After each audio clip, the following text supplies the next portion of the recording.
Holding you closer than meow. This kitty, my heaven. Kitty, you're not even paying attention. What if you're in a toxic relationship and you don't even know? Whatever. Do you know how many people that is? That's like more than a sneeze in a napkin. That's a weird metaphor. Do you know how many people there are? That's like... snowflakes? No. Wow, what's a lot? What's a lot of things? That's like a bag of rice of people. Multiple bags of rice of people. There's a lot of people.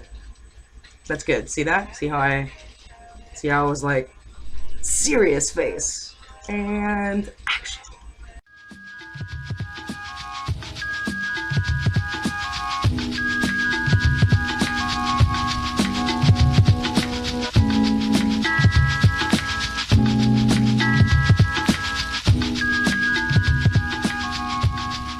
Hey guys, Doc Nick Handsome here. I wanted to talk to you really quickly today about what it means to be in a toxic relationship. There is a method to my madness. Actually, the video I really want to shoot for you guys is how to deal with confrontation. But I don't want anybody applying those tactics to unhealthy relationships. So, as sort of a preface to that video, let's talk really quickly about what it means to be in a toxic relationship. Now, how can you spot a toxic relationship? And it can be difficult because everybody has their rose-colored glasses on and they're walking around holding hands with the asshole that all of their friends hate, right? Step number one to spotting a toxic relationship. The people that love you, if they don't like that individual, it's not because they don't understand them, it's not...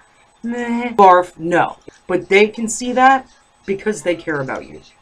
Jealousy and insecurity run rampant. Now, if you tell your romantic partner that you're going out for the evening and their response is, why do you have to go out? Why don't you just stay here with me? Who are you going out with? How long are you going to be there? Who else is probably going to be there that night? You're probably in a toxic relationship. On that same note, you should never have to forfeit your pre-existing relationships because you're now in a new, different kind of romantic relationship. Other people who have always been there for you are still important. They will respect and understand your need for a support system and not only be okay with that, but encourage you to go out and spend time with your friends. So if you feel at all, for even a moment, let's say afraid, grow some self-esteem, get out of that relationship, and find somebody that appreciates you. Because, I mean, physical abuse is just the bottom rung of, like, douchebaggery. Nothing is worse than that. And I speak from personal experience for having partaken in actually more than one. Get out while you can. But if you feel afraid of saying something, of making a joke, of doing something, of talking to your partner because you're afraid that they're going to react poorly, that is a toxic relationship. You should be able to openly and honestly communicate with whoever it is that you're dating. You know it takes so much more than that to break a strong emotional bond. And if they truly do love you and truly do care about you, then they're not going to be so quick to the jump to find every little flaw and every little mistake. And if they are, then that's not somebody you want. You want somebody that recognizes your flaws and loves you for them and encourages you to make any changes you want to make for yourself. But most importantly, the easiest way to know that you're probably in a toxic relationship is because you clicked on this video thinking that you were going to find some of the underlying themes in your relationship. And if that's the case, then get out. Get out now. And now, why do I say this?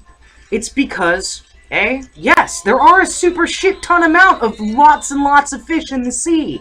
There's like 7 billion people on Earth.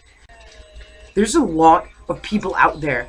And you shouldn't stop until you find that one that ultimately appreciates you for you. Who you are now and who you will always be as you continue to grow and change. Because one thing that so many people do is they make this mistake. Yes, there are ways to repair a damaged relationship. But that doesn't mean that every relationship you partake in is worth repairing. It is okay to say you're not the one for me. Thank you for the fantastic time. Okay, guys, enough of my rambling. I hope you found that helpful. I hope you can now spot potentially a toxic relationship. And now sit tight for the video I want to make for you guys on how to deal with confrontation. As always, I owe you. It is on us. Be good and take care of each other.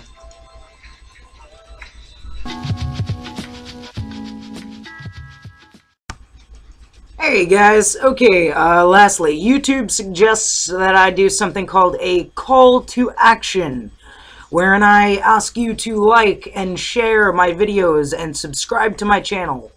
But instead, my call of action is go out and compliment a stranger.